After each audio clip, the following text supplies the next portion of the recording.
जैसा कि हम लोग अब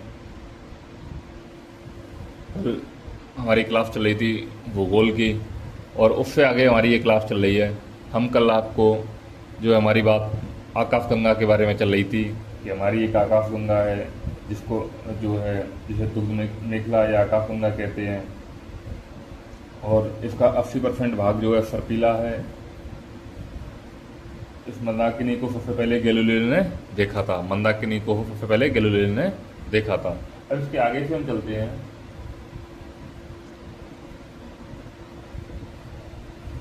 आकाश गंगा की सबसे नज़दीकी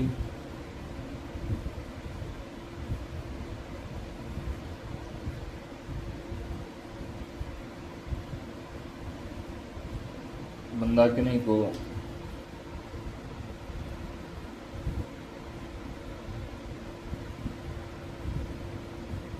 देवयानी नाम दिया गया है।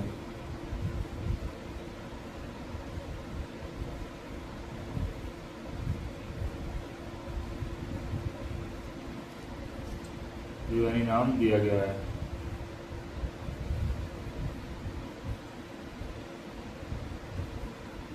हमारी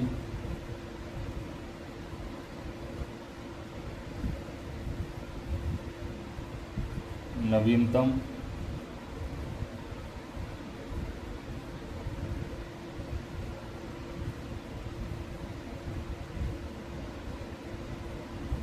मंदाकिनी का नाम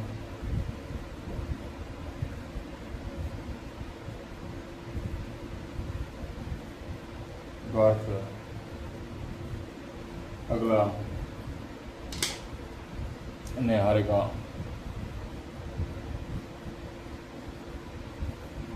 अब देखिए निहारिका क्या है।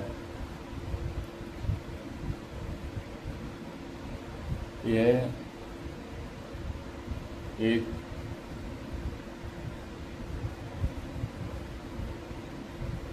ब्रह्मांडी नर्सरी है, जहाँ तारों का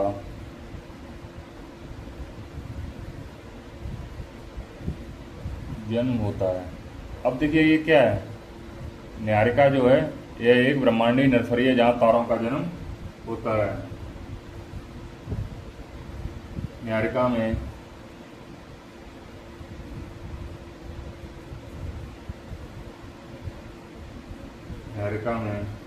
धूल और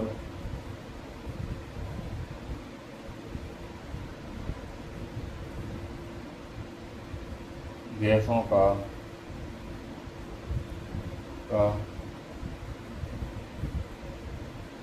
बादल होता है।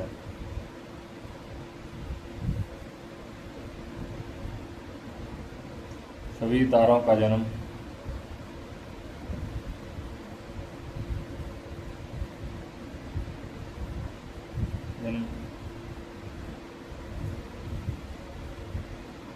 निहारिका में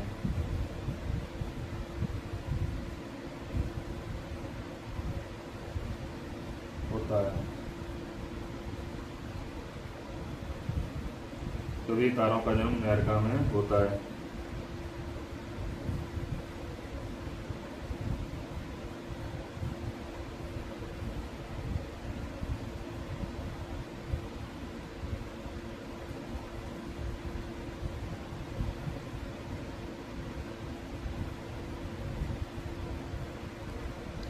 सभी तारों का जन्म निहारिका में होता है। कुछ दुर्लभ अवसरों को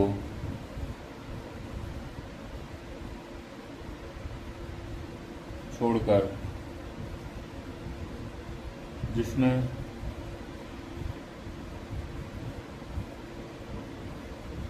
दो न्यूट्रॉन तारे, एक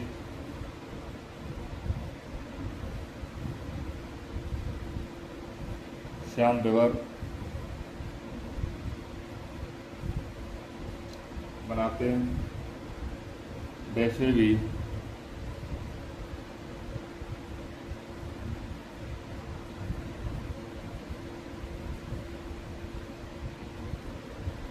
न्यूट्रॉन तारे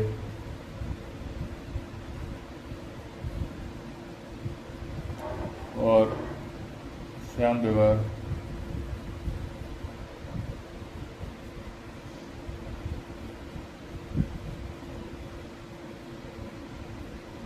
मृत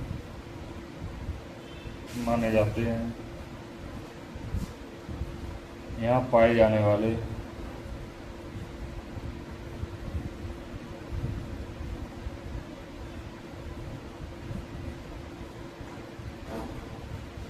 गैसों में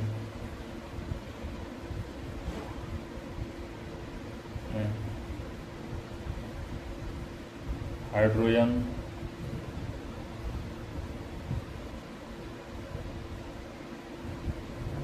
हीलियम और अन्य आयनीकृत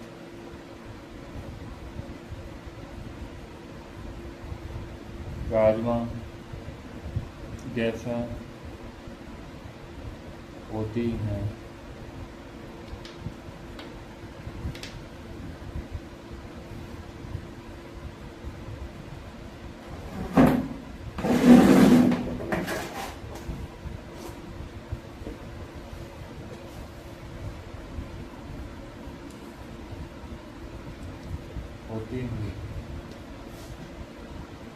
आयनीकृत। अब देखिए है क्या न्यारिका, यह एक ब्रह्मांडी नर्सरी है जहां तारों का जन्म होता है और जहां तारों का जन्म होता है।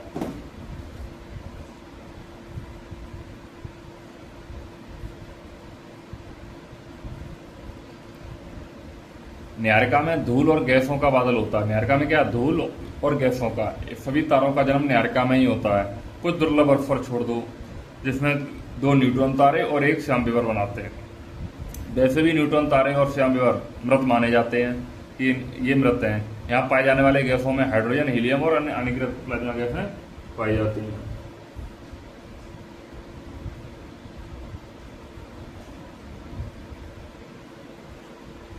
अब देखिए अगला क्या है, न्यारिका 2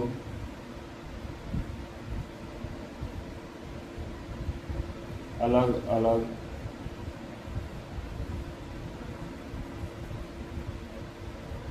कारणों से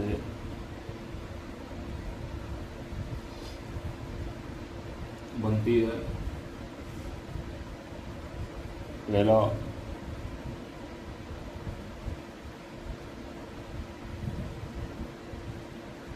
ब्रह्मांड की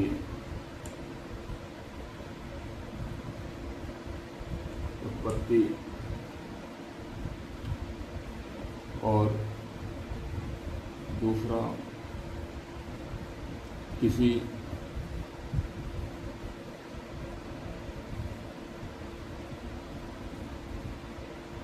विस्फोटक तारे से बने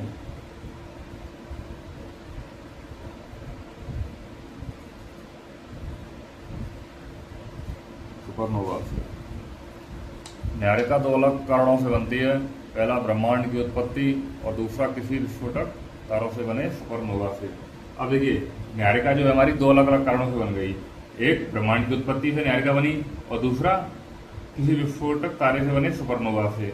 कोई किसी तारे में विस्फोट होता है तो जो है तारे से मलबा निकलता है उससे न्यारिका बन जाती है। अगला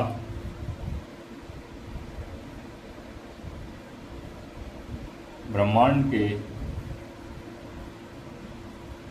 जन्म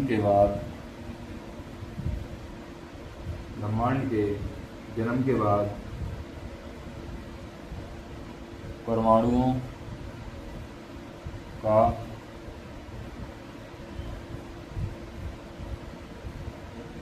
जन्म हुआ और इन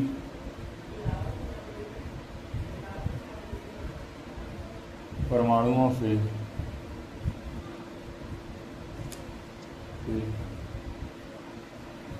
धूल और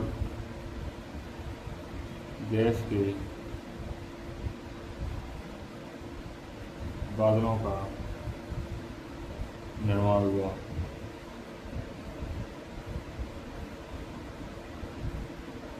गैस के बादलों का निर्माण हुआ। ब्रह्मांड के जन्म के बाद परमाणुओं का जन्म हुआ और इन परमाणुओं से धूल और गैस के बादलों का निर्माण हुआ।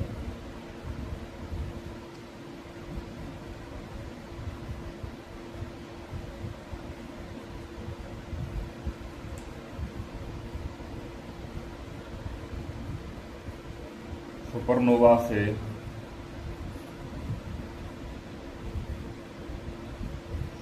जो पदार्थ उत्सर्जित होता है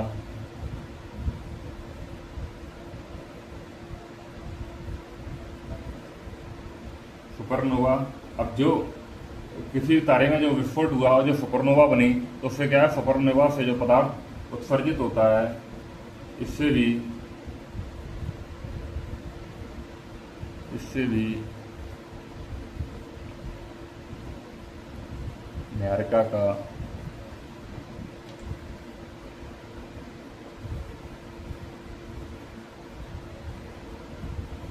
जन्म होता है। इससे भी न्यारका का जन्म होता है। इसके उदाहरण हैं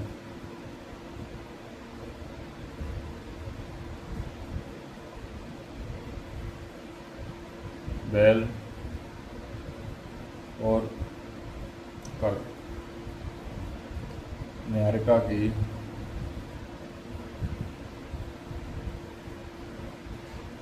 उत्पत्ति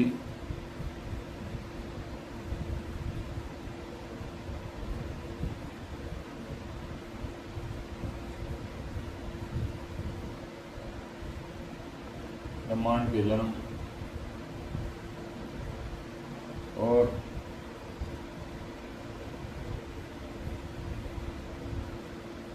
सुपरनोवा के मिश्रण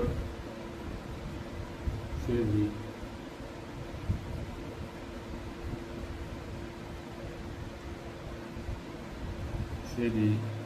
हो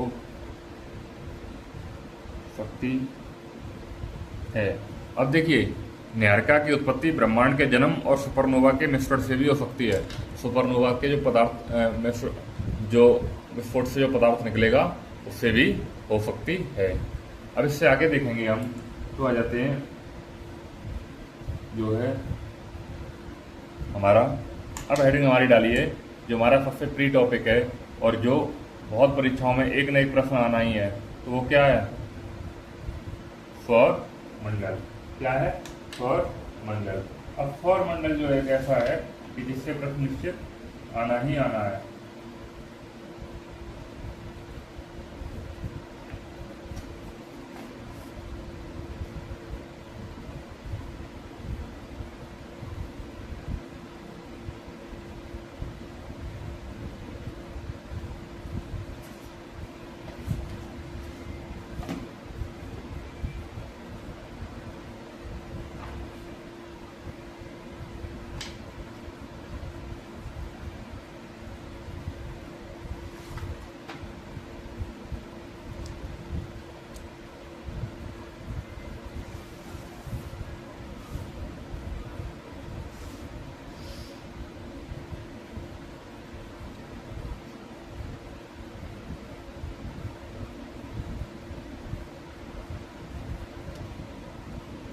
सौरमंडल का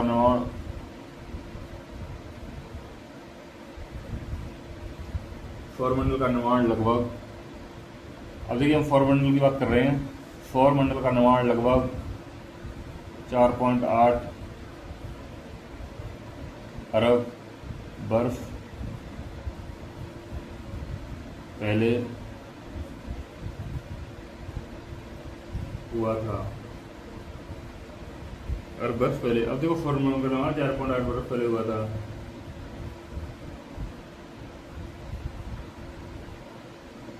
जब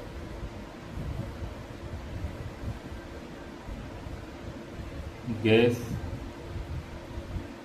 और बादल, जब गैस और धूल का एक बादल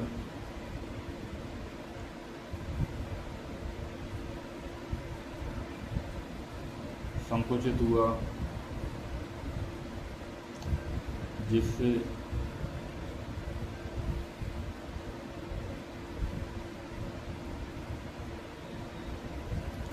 एक सौर नेबुला बना। देखिए सौरमंडल का निर्माण लगभग 4.8 अरब वर्ष पहले हुआ, जब गैस और धूल का एक बादल संकुचित हुआ, जिससे एक सौर नेबुला बना।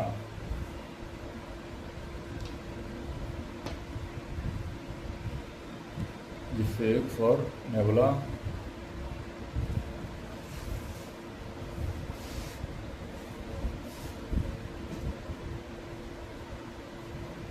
जिससे एक सौर नेबुला बना।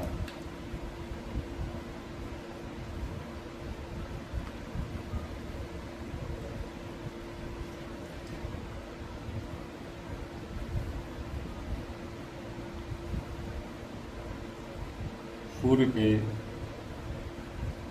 चारों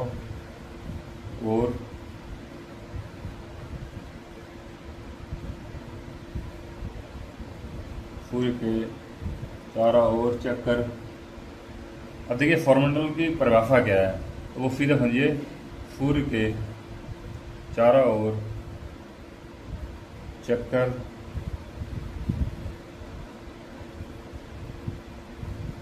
लगाने वाले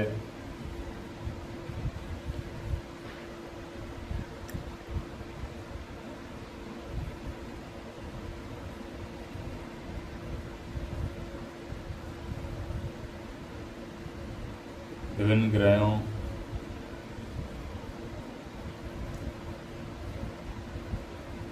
क्षुद्र ग्रहों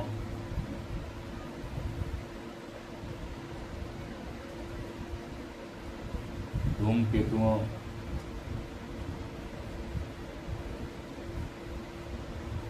उल्काओं तथा अन्य आकाशीय पिंडों के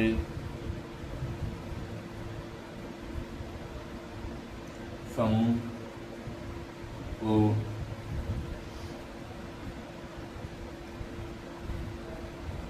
सौरमंडल कहते हैं।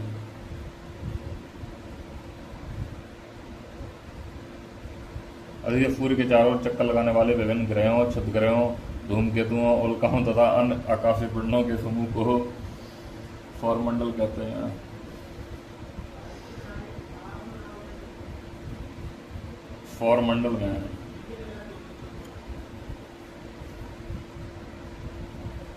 सौरमंडल में सूर्य का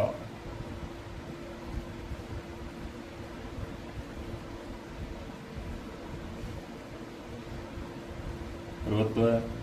सौरमंडल में सूर्य का प्रभुत्व है। अब देखिए सौरमंडल में क्या है, सूर्य का प्रभुत्व है। क्यों है? क्योंकि सूर्य ही इसका मेन भाग है। सूर्य इसका क्या है,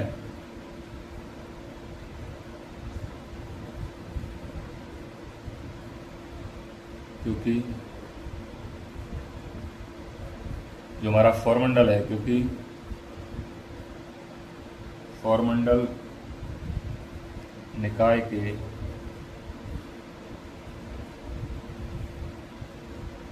द्रव्य का लगभग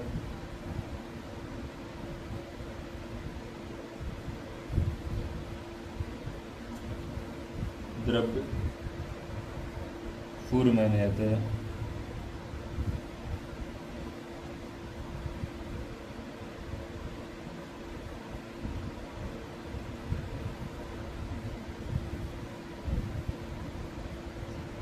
सौरमंडल के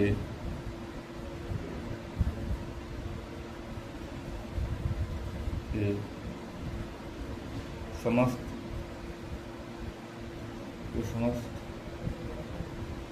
ऊर्जा का स्रोत, सौरमंडल के समस्त ऊर्जा का स्रोत भी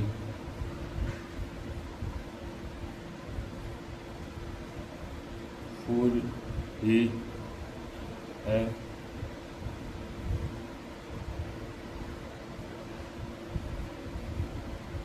अब देखिए क्या है, सूर्य के चारों ओर चक्कर लगाने वाले विभिन्न ग्रहों, क्षुद्र ग्रहों, धूमकेतुओं, उल्काओं तथा अन्य आकाशीय पिंडों के समूह को सौरमंडल कहते हैं। सौरमंडल में सूर्य का प्रभुत्व है क्योंकि सौरमंडल निकाय के द्रव्य का लगभग 99.999 द्रव्य सूर्य में निहित है। किसमें? सूर्य में ही निहित है। और सौरमंडल के समस्त ऊर्जा का स्रोत भी क्या है? सूर्य ही है।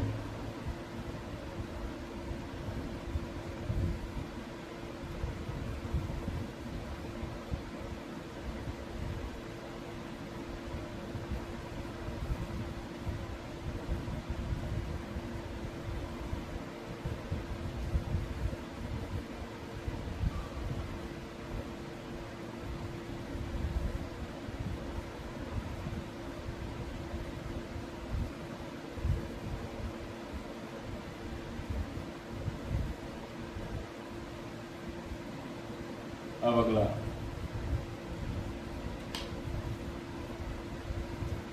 सौरमंडल की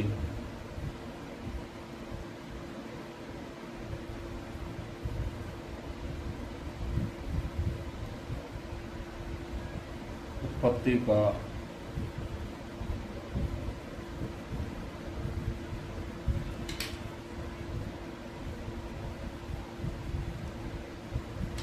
सौरमंडल की उत्पत्ति का ग्रहण सिद्धांत।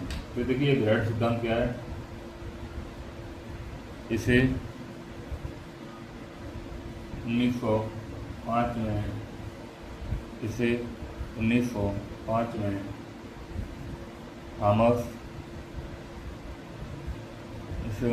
में थॉमस क्राउडर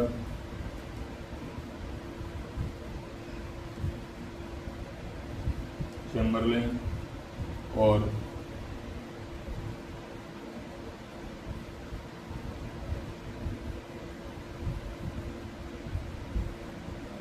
खगोलशास्त्री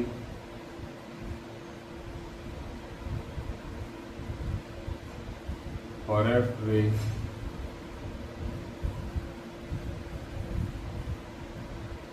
मोल्टन ने प्रस्तुत किया था। इसे 1905 में थॉमस क्राउडर चैम्बरलेन और खगोलशास्त्री फॉरेस्ट रे मोल्टन ने प्रस्तुत किया था।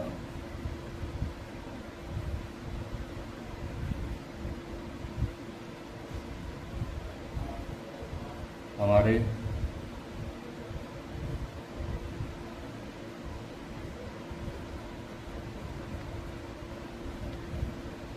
सौरमंडल में 8 ग्रह और 5 पौने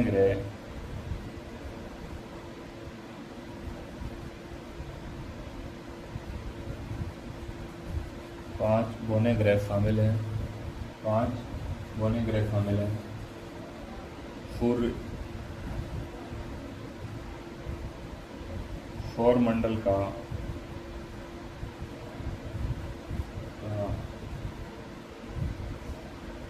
केंद्र है।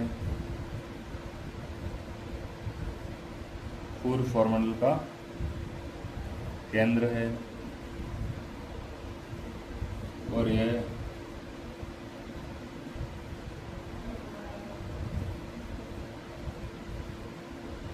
यह पृथ्वी का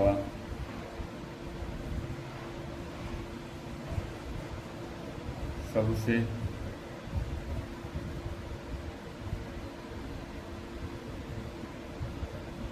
चमकदार और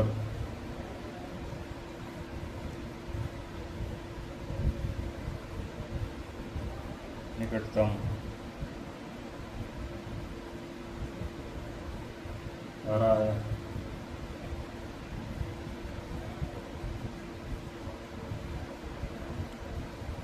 हमारे सौरमंडल का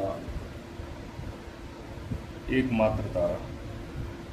सूर्य जो है हमारे सौरमंडल का एकमात्र तारा है।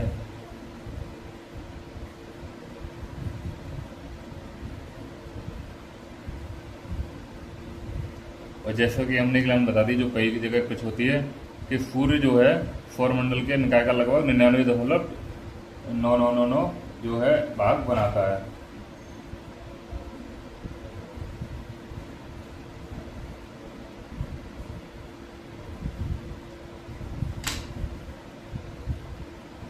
अगला है कोपरनिकस सिद्धांत 1545। ये है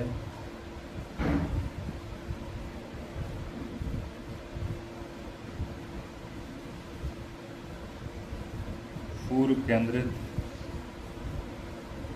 सिद्धांत। ये सूर्य केंद्रित सिद्धांत क्या है? इसने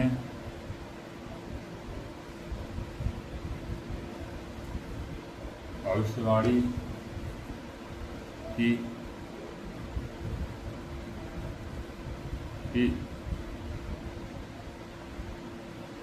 सूर्य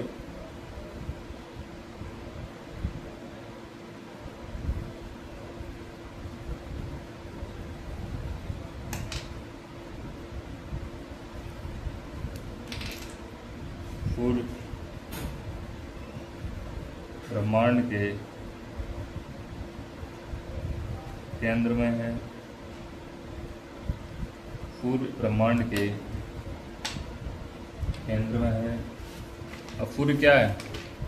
ब्रह्मांड के केंद्र में है तथा